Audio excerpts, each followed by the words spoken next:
శ్రీరాముడు ఇచ్చిన వరం వల్లనే జాంబవంతునితో శ్రీకృష్ణుడు యుద్ధం చేశాడని మీకు తెలుసా?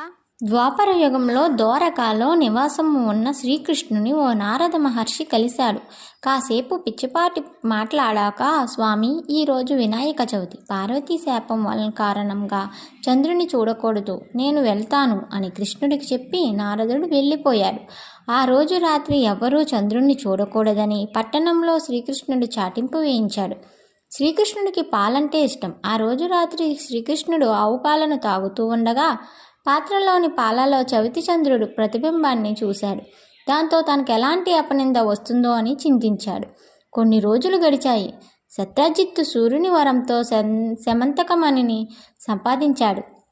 రోజుకి 10 బారువుల బంగారాన్ని ఇచ్చే ఆ మణిని తీసుకొని ద్వారకకు వెళ్ళాడు. శ్రీకృష్ణుడు సత్రాజిత్తుకు అతిథి మర్యాదలు చేసి ఆ మణిని తనకు ఇవ్వమని కోరాడు.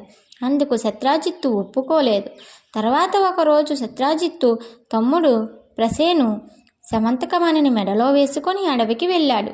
అడవిలో ఒక సింహం ఆ మణిని చూసి మాంసం ముక్క అనుకొని ప్రసేనుణ్ణి చంపింది. మణిని నోటను కరుచుకొని పోతున్న సింహాన్ని జాంబవంతుడు చంపాడు. సమంతకమణిని కొండగుహలో ఉన్న తన కూతురు జాంబవతికి ఆట వస్తువుగా ఇచ్చాడు. మరుసటి రోజు సత్రాజిత్తు తమ్ముడి మరణవార్త విన్నాడు. శ్రీకృష్ణుడే తన తమ్ముడిని చంపి సమంతకమణిని అపహరించాడని నిందించాడు. శ్రీకృష్ణుడు అది విన్నాడు. భాద్రపద శుద్ధ చవితి రోజు చంద్రబింబాన్ని చూసిన దోషం వల్ల తన మీద ఈ నింద పడిందనుకున్నాడు. సమంతకమణిని వెతుకుతూ అడవికి వెళ్ళాడు. ఒకచోట ప్రవేశి నుండి శవం కనిపించింది. అక్కడి నుంచి సింహం అడుగులు కనిపించాయి. వెతుకుతూ వెళ్ళి ఒక పర్వత గుహలోకి ప్రవేశించాడు. అందులో ఉన్న ఉయ్యాలకు కట్టిన మణిని చూసి దానిని తీసుకొని బయటకు రాసాగాడు. వెంటనే జాంబవతి పెద్దగా ఏడవసాగింది. కూతురి ఏడుపు విని జాంబవంతుడు కోపంతో శ్రీకృష్ణుడిపై యుద్ధానికి తలపడ్డాడు. వారిద్దరి మధ్య 28 రోజులు యుద్ధం జరిగింది. జాంబవంతుని శక్తి తగ్గిపోయింది. తనతో యుద్ధం చేస్తున్నవాడు శ్రీరామచంద్రుడిని తెలుసుకున్నాడు. త్రేతాయుగంలో జాంబవంతుడు శ్రీరాముడితో యుద్ధం చేయాలని కోరాడు.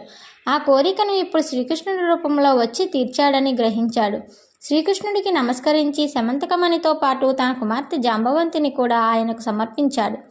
శ్రీకృష్ణుడు సమంతకమణిని తెచ్చి సత్రాజిత్తుకు ఇచ్చాడు. నిజం తెలుసుకున్న సత్రాజిత్తు తనను క్షమించమని శ్రీకృష్ణుని వేడుకున్నాడు. తన కుమార్తె సత్యభామను ఇచ్చి వివాహం జరిపించాడు. సమంతకమణిని కూడా శ్రీకృష్ణుడికి ఇచ్చాడు.